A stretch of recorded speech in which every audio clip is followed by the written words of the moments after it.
Hay momentos en la vida que te quiebran de una manera tan profunda que no sabes cómo volver a juntar las piezas. Aún puedo sentir el frío de aquella mañana, el peso de una maleta vieja en mi mano y el sonido seco de una puerta cerrándose a mis espaldas. Me sentí como si el mundo me hubiera arrojado a la calle, como si el amor que alguna vez tuve de mi propia familia se hubiera desvanecido como humo. No hubo una palabra de consuelo, ni un gesto de afecto, solo miradas frías, duras, cargadas de impaciencia, como si yo ya no fuera más que un estorbo al que había que apartar de sus vidas. Me llamo Ramiro Herrera, tengo 72 años y todavía me cuesta aceptar lo que viví aquel día. Mis propios hijos, las personas por las que sacrifiqué mi juventud, me echaron de la casa que yo mismo compré y pagué durante 2 décadas. Lo hicieron como si fuera un extraño. «Ya no sirves para nada, papá», me dijo uno de ellos sin siquiera mirarme a los ojos. Recuerdo que apreté la maleta con fuerza, tratando de que no se notara cómo me temblaban las manos. Sentí que mi corazón se partía en 1000 pedazos. No puedo describir con palabras la humillación que me invadió en ese instante. Estaba parado frente a la puerta de la casa que construí con tanto esfuerzo, esa casa que alguna vez fue testigo de risas, celebraciones, juegos de mis hijos cuando eran pequeños. Ahora, todo lo que quedaba era un silencio cargado de desprecio. Me quedé ahí unos segundos mirando la puerta cerrada, con la sensación de que los años de trabajo, sacrificio y desvelo no habían servido de nada. Recuerdo que mientras caminaba por la calle, con esa maleta que parecía pesar más que mi propia vida, las lágrimas me nublaban la vista. ¿En qué momento el amor de mis hijos se convirtió en indiferencia? Tal vez nunca lo sabré con certeza. Lo único que sí sé es que ese día decidí no volver a mendigar cariño ni respeto. Sentí una chispa de fuerza dentro de mí, una especie de orgullo que había estado dormido durante años, y me prometí a mí mismo que iba a demostrarles quién era realmente. Porque, aunque ellos no lo sabían, aunque todos me veían como un hombre viejo y gastado, yo era el dueño de uno de los hoteles más grandes de la ciudad. Durante 40 años trabajé en silencio, construyendo cada ladrillo de ese sueño, y lo hice para que ellos tuvieran un futuro. Pero irónicamente, fueron esas mismas personas por las que me desviví, quienes me dieron la espalda en mi momento más vulnerable. La historia que estoy a punto de contar es la más difícil que he tenido que recordar. No por vergüenza, sino por el dolor que me provoca revivir esos momentos de abandono. Me costó semanas animarme a ponerlo en palabras, porque cada recuerdo duele como una herida abierta. Pero también es una historia de dignidad, de cómo un hombre que lo perdió todo, al menos emocionalmente, encontró en el fondo del dolor la fuerza para levantarse y demostrar que el verdadero valor de una persona no se mide por lo que otros piensan de ella, sino por lo que es capaz de lograr cuando se mantiene fiel a sí mismo. Aquella mañana, mientras caminaba sin rumbo fijo, sentía que los recuerdos de toda mi vida se mezclaban en mi mente como una película mal editada. Recordaba mis primeros años de trabajo, las noches en las que apenas dormía 2 o 3 horas, los días de hambre en los que comía lo que sobraba en la cocina del hotel mientras soñaba con que algún día todo cambiaría. Me veía a mí mismo joven, con las manos llenas de callos, cargando cajas más pesadas de lo que podía levantar, y al mismo tiempo escuchaba las risas de mis hijos cuando corrían hacia mí al llegar del trabajo. Pero esos recuerdos felices ahora parecían una burla cruel. ¿Cómo fue que todo terminó así?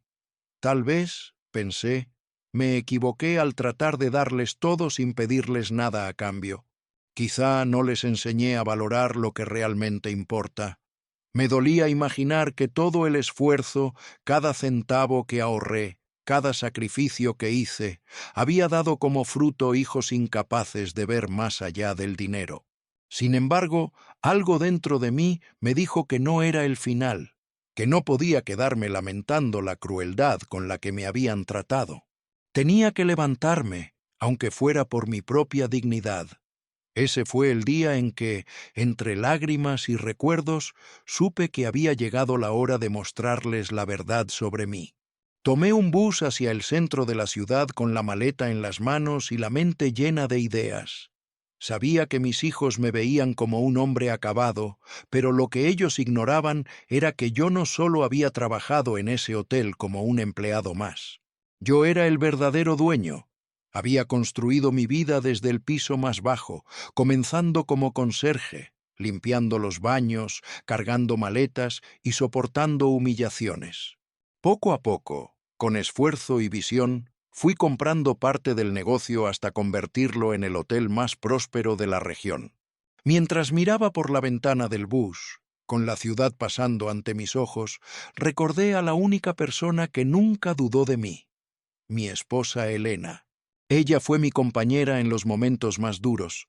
Trabajó día y noche, como costurera, para ayudarme a cumplir nuestros sueños. Si hoy yo tenía algo, era gracias a su fe en mí. Su recuerdo me dio fuerzas para no caer en la desesperación. Aquel día no solo fue el día en que mis hijos me echaron de mi casa, fue el día en que decidí renacer. Sabía que vendrían tiempos difíciles, pero también sabía que mi historia apenas comenzaba. Recuerdo mis manos jóvenes, llenas de callos y cicatrices, marcadas por el trabajo duro desde que era apenas un muchacho. No nací con oportunidades, nací con la certeza de que si no luchaba por mi propio destino, nadie lo haría por mí. A los 30 años trabajaba como conserje nocturno en un hotel modesto de la ciudad, el que hoy es mi mayor orgullo. Aquel trabajo no era fácil. Mi jornada empezaba al caer la tarde y terminaba cuando el sol apenas asomaba entre los edificios. Pasaba las noches limpiando pisos de mármol hasta que brillaban como espejos, cargando maletas que parecían no tener fin y atendiendo huéspedes que muchas veces me trataban como si no existiera. Nunca olvidaré los gritos de algunos gerentes que se sentían dueños del mundo, esos hombres que me miraban por encima del hombro sin saber que algún día yo estaría en su lugar, pero sin su arrogancia. Mientras otros conserjes se conformaban con cumplir el turno y cobrar su sueldo, yo soñaba despierto. Cada rincón del hotel era una promesa para mí. Algún día este lugar será mío. Me repetía en silencio mientras recogía las toallas de las habitaciones. No sabía cómo ni cuándo, pero tenía una certeza en el corazón. No iba a pasar la vida entera agachando la cabeza. En esos años, mi motor principal era mi esposa, Elena. Ella fue mi fuerza y mi paz en medio de la tormenta. Tenía unos ojos color miel que parecían ver siempre lo mejor de mí, incluso cuando yo me veía como un hombre común sin grandes logros.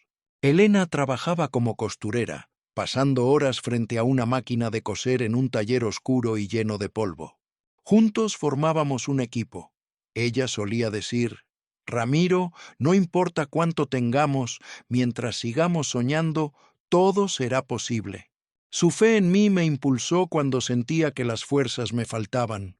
Vivíamos en un cuarto pequeño, en un barrio obrero donde la vida se medía en sacrificios. No había lujos, apenas lo justo para pagar el arriendo y comer lo necesario. Nuestros muebles eran viejos, pero nuestras conversaciones estaban llenas de planes. Ahorrábamos hasta el último centavo. Muchas noches cenábamos solo arroz con frijoles, porque cada peso extra lo guardábamos en una pequeña caja de metal escondida bajo la cama. Ese dinero no era mucho, pero para nosotros era la semilla de un sueño. Un día de diciembre de 1985 ocurrió algo que cambió mi destino para siempre. Era una noche fría, y yo estaba limpiando la suite presidencial cuando escuché una conversación que no debía oír. El dueño del hotel, un hombre adinerado pero cansado de la vida, hablaba por teléfono con su hermano. Estaba borracho y desesperado. Decía que las deudas lo estaban ahogando y que, si no conseguía vender el hotel, el banco se lo quitaría en cuestión de meses. Me quedé inmóvil, con el corazón latiendo a 1000 por hora. Aquella información me encendió una chispa en la mente. Cuando volví a casa, le conté todo a Elena. Ella me miró como si estuviera loco cuando le dije que pensaba comprar el hotel. «Ramiro», Tenemos apenas $8,000 ahorrados. ¿Cómo vas a comprar un hotel con eso?, me dijo. Pero en sus ojos no había burla. Había una mezcla de preocupación y admiración por mi determinación. Durante semanas no pude dormir. Pensaba en números, en estrategias, en todo lo que debía hacer para que aquel sueño imposible pudiera ser real. Estudié cada rincón del hotel, cada gasto innecesario, cada oportunidad para mejorar el servicio y atraer más clientes. Luego, con todo ese plan en mente, fui a hablar con el dueño. Recuerdo que, al principio, se rió en mi cara. ¿Tú, el conserje, quieres comprar mi hotel?, me dijo entre carcajadas. Pero cuando le mostré los papeles que había preparado, cuando le expliqué que trabajaría sin salario durante 5 años a cambio de pagarle la deuda restante con las ganancias, su risa comenzó a apagarse. Yo no ofrecía una gran fortuna, ofrecía algo más valioso, mi vida entera y una fe ciega en que podía levantar aquel negocio. 3 meses después, contra todo pronóstico, firmamos el contrato. Con apenas $8,000, me convertí en socio minoritario del hotel. A partir de ese momento, mi vida dejó de ser mía. Trabajaba 18 horas al día. De día era el mismo conserje que todos conocían. De noche, el gerente que hacía cuentas, revisaba facturas y diseñaba nuevas estrategias. Elena se convirtió en mi apoyo más grande. Cada noche me llevaba un termo con café y un poco de comida, sabiendo que yo no tenía tiempo ni para ir a casa.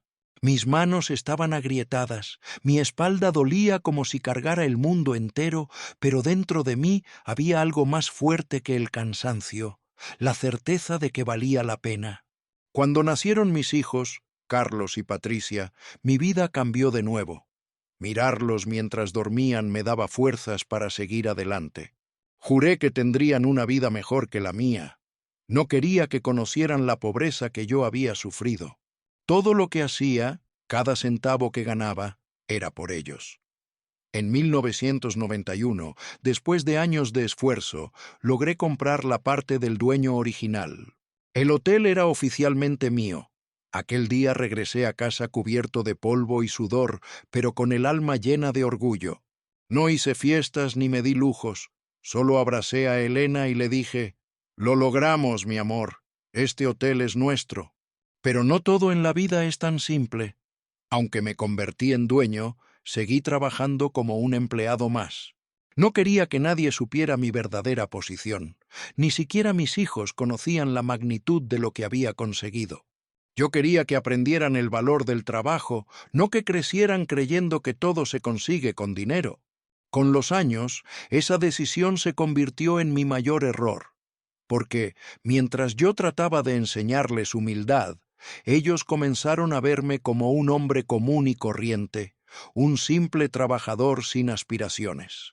Lo que nunca imaginé era que esa imagen falsa terminaría volviéndose en mi contra. Hay algo que duele más que el cansancio del cuerpo, el cansancio del alma. Ese que llega cuando la gente que más amas empieza a tratarte como si fueras invisible. Mis hijos crecieron sin saber la verdad de mi trabajo, y aunque eso al principio parecía una buena idea para que no se volvieran arrogantes, con el tiempo fue un error que pagué caro. Cuando Elena murió, mi vida se partió en dos. Ella había sido el corazón de la casa, la voz que mantenía unida a la familia, la sonrisa que aliviaba cualquier dolor. Su partida fue rápida y cruel. Un cáncer que se la llevó en 6 meses, dejándome con un vacío que ninguna palabra puede describir. Todavía recuerdo la última vez que me tomó la mano y me susurró con voz débil: «Prométeme que no vas a dejar de soñar, Ramiro».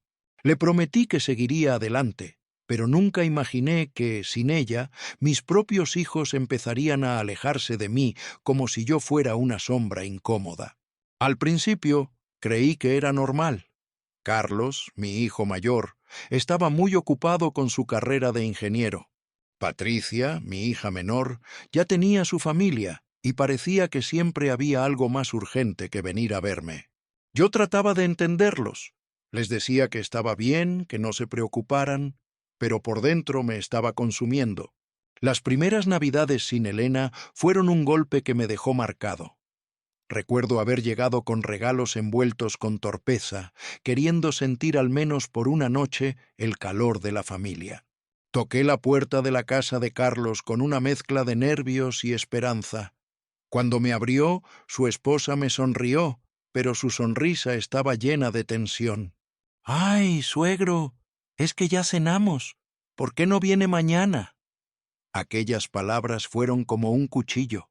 Me quedé parado en la puerta, con los regalos en las manos, viendo por la ventana cómo mi propia familia celebraba sin mí. Esa noche cené solo un pedazo de pan con un vaso de leche, sentado en la cocina, con lágrimas cayendo sin que pudiera detenerlas. Desde entonces, el silencio empezó a llenar los espacios que antes se llenaban con risas. Cada vez que llamaba a Carlos, me decía que estaba ocupado, que tenía una reunión o que después me devolvería la llamada, cosa que rara vez hacía. Patricia, por su parte, siempre encontraba una excusa para no verme. La primera vez que escuché la palabra asilo en sus bocas, sentí que el mundo se me venía abajo. Fue Patricia quien, con una voz casi dulce, me dijo: «Papá, es que ya estás muy solo. Hay lugares bonitos donde puedes estar acompañado, con actividades, con enfermeras». ¿Cómo podía mi propia hija sugerir algo así? Yo no necesitaba un lugar bonito, necesitaba sentir que aún era parte de su vida. No quería enfermeras, quería escuchar el cariño en sus voces. Lo peor vino meses después. Un día me enfermé de gripe, fiebre alta, escalofríos, temblores. Apenas podía levantarme de la cama. Llamé a Carlos pidiéndole que me ayudara con unas medicinas. «Papá, no puedo. Tengo mucho trabajo». «¿Por qué no llamas a un vecino?» Llamé a Patricia.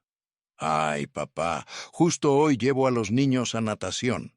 Te prometo que mañana paso por allá». Ese día, tirado en la cama, con 40 grados de fiebre, sentí que algo dentro de mí se rompía para siempre. Ahí entendí que el amor de mis hijos ya no estaba, que para ellos yo era solo una carga, y fue entonces cuando decidí que no iba a quedarme esperando su compasión. Esa misma tarde, entre sudores y lágrimas, llamé a Ricardo, mi abogado de confianza. «Necesito que vengas a verme», le dije.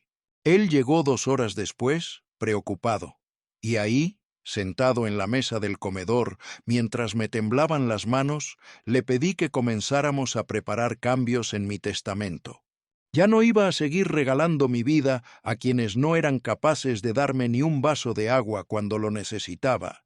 Esa noche apenas dormí, pero no por tristeza, sino porque algo en mí había despertado.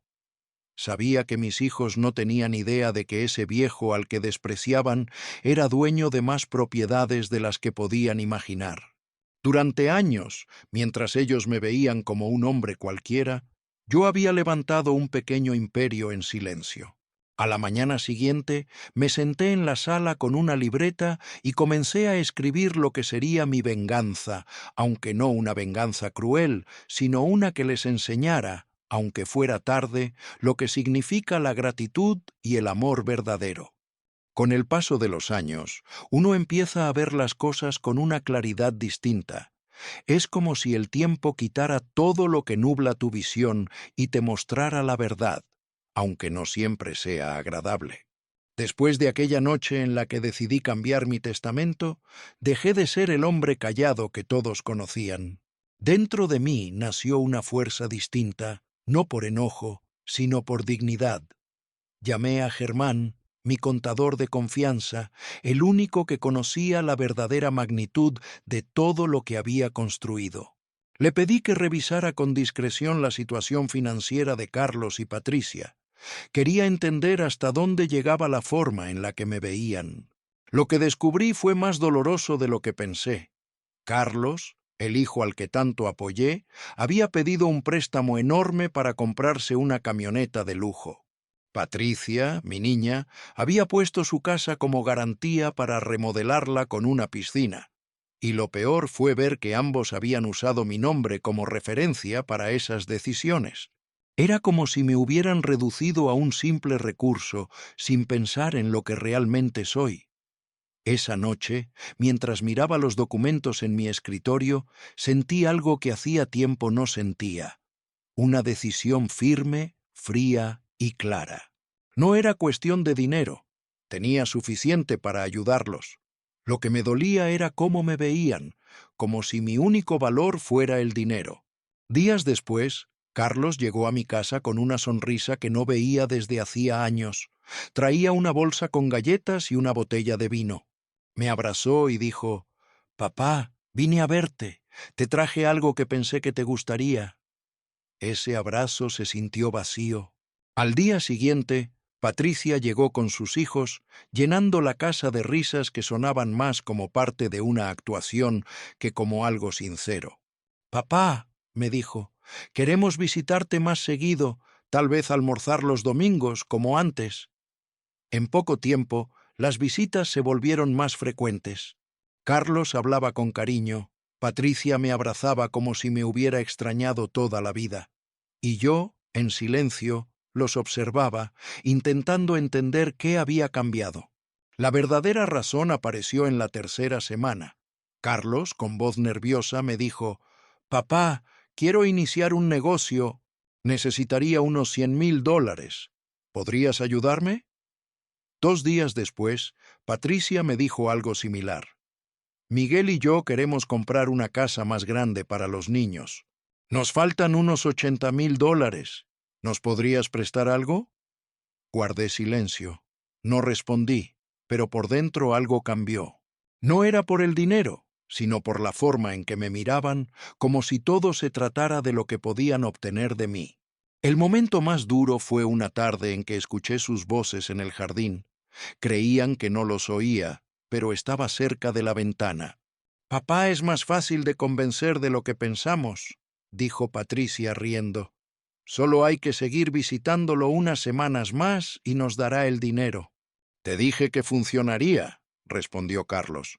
«Con un poco de atención todo se consigue. Cuando nos dé el dinero, volvemos a lo de antes». Sus palabras me dejaron sin aire. Me quedé inmóvil, pensando en todo lo que había hecho por ellos. Tal vez mi error fue darles demasiado sin enseñarles el verdadero valor del esfuerzo. Esa noche no dormí. Me senté en el sillón favorito de Elena, mirando su foto. Sus ojos parecían decirme que no dejara que su recuerdo se manchara. Y entonces supe qué debía hacer. No iba a enojarme ni a levantar la voz. Mi respuesta sería silenciosa y firme. A la mañana siguiente llamé a Ricardo, mi abogado, y con voz tranquila le dije: «Es el momento de poner en marcha el plan. Quiero que mis hijos sepan quién soy de verdad y lo que están a punto de perder. Nunca olvidaré la mañana en la que decidí mirarlos a los ojos y mostrarles la verdad. Después de escuchar sus planes, después de entender que para ellos yo solo era un cheque en espera, supe que había llegado la hora. No iba a llorarles ni a rogarles cariño. Iba a mostrarles, con hechos, quién era el hombre que estaban despreciando. Llamé a Carlos y Patricia y les pedí que vinieran un sábado temprano. Mi voz fue calmada, casi amable, como si nada hubiera pasado. «Quiero que me acompañen al banco», les dije. «Necesito que me ayuden con unos documentos importantes sobre unas propiedades». El silencio al otro lado del teléfono fue tan breve como revelador. Propiedades. Esa palabra encendió la chispa de su curiosidad. Llegaron juntos, puntuales, vestidos como si fueran a una reunión de negocios. En sus ojos brillaba la codicia, pero también un tipo de nerviosismo que no se atreven a mostrar cuando creen que todo está bajo control. Entramos al banco. El gerente, un hombre que me conocía desde hacía años, me saludó con respeto. «Buenos días, don Ramiro». «Pase, por favor. ¿Qué necesita hoy?». «Quiero mostrarles a mis hijos algunos documentos», respondí, «y también imprimir el estado de todas mis cuentas».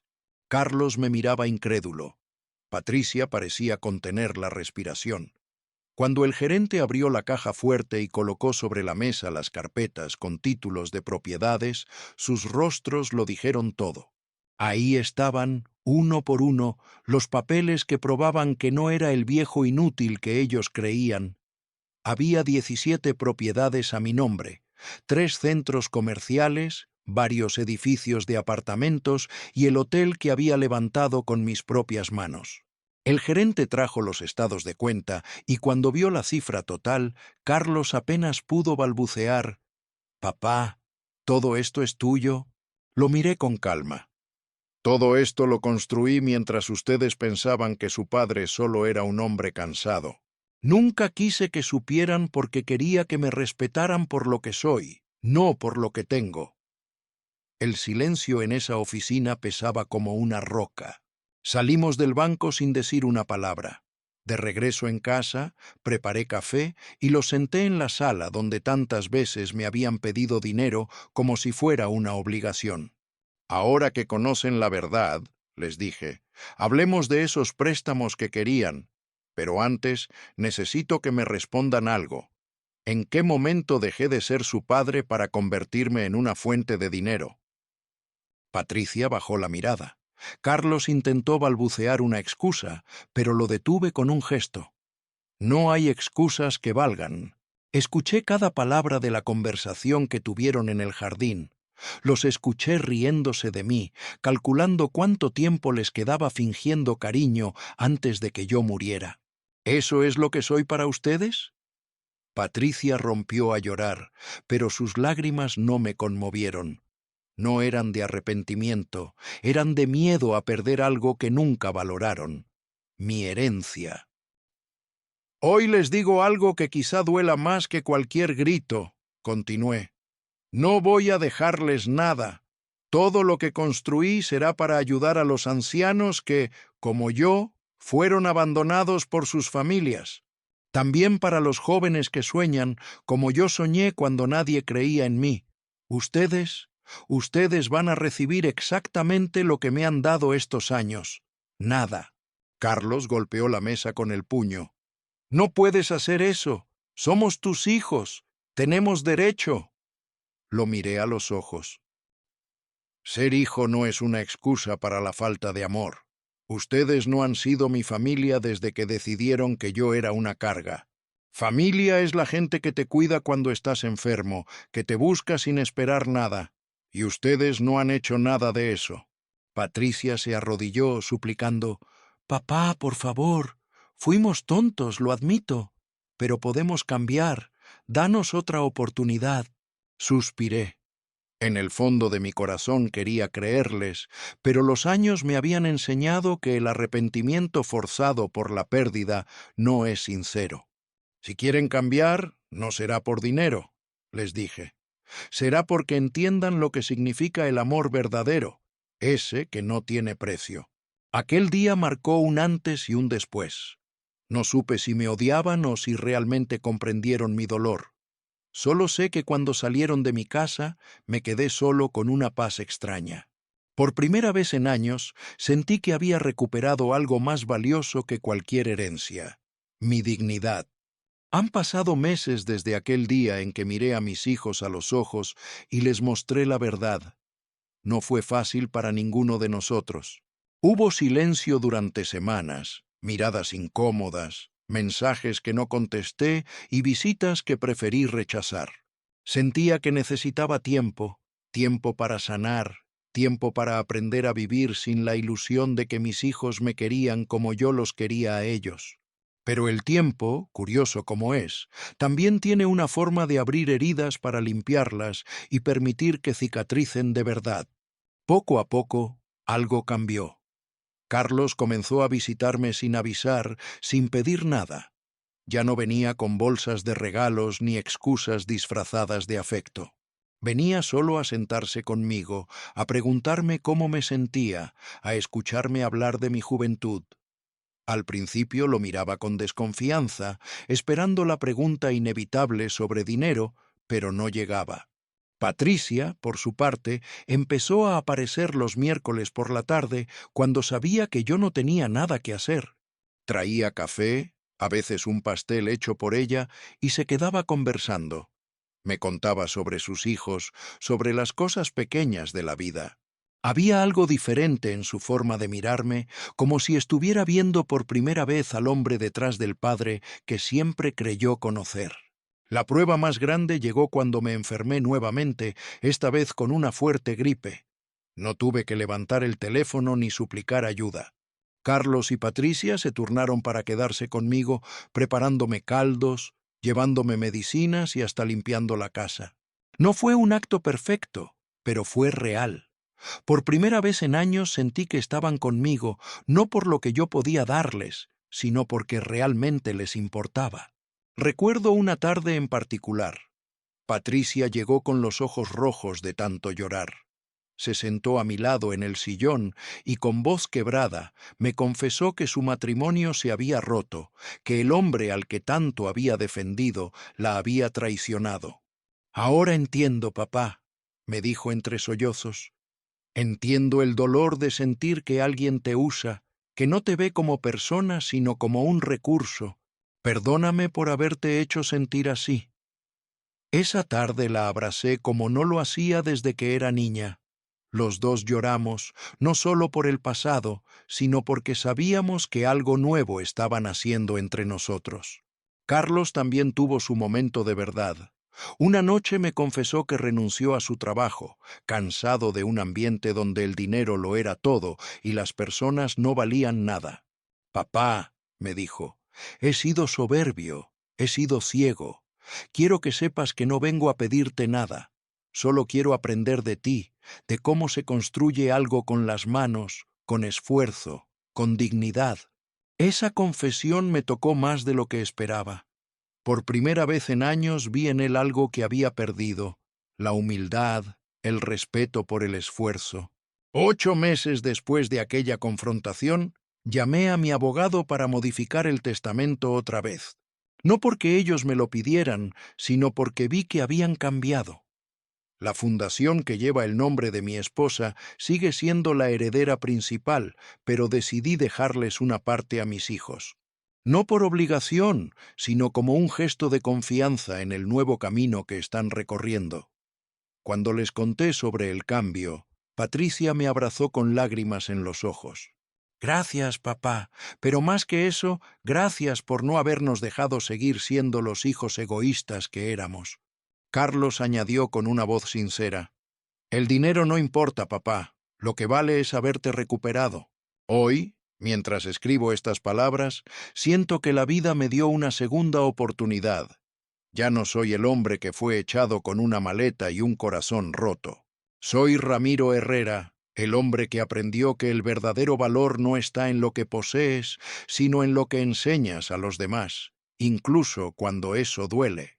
Miro la foto de Elena que descansa en la mesa de noche y le susurro: «Lo logré, mi amor. Nuestros hijos están volviendo a ser las personas que siempre soñaste. Tu ausencia los hizo olvidar lo que era importante, pero tu recuerdo y mi dolor les enseñaron la lección más valiosa. Ahora, cada domingo, nos reunimos los tres a almorzar. No hay regalos caros ni preguntas sobre dinero. Solo conversaciones, recuerdos y risas sinceras. A veces pienso que no hay riqueza más grande que esta, volver a sentir que no estoy solo. Y si algo aprendí de todo esto es que no se trata de venganza, se trata de dignidad, de no permitir que el amor se convierta en una moneda de cambio. Mi historia no es solo de riqueza material, es de resistencia y de corazón.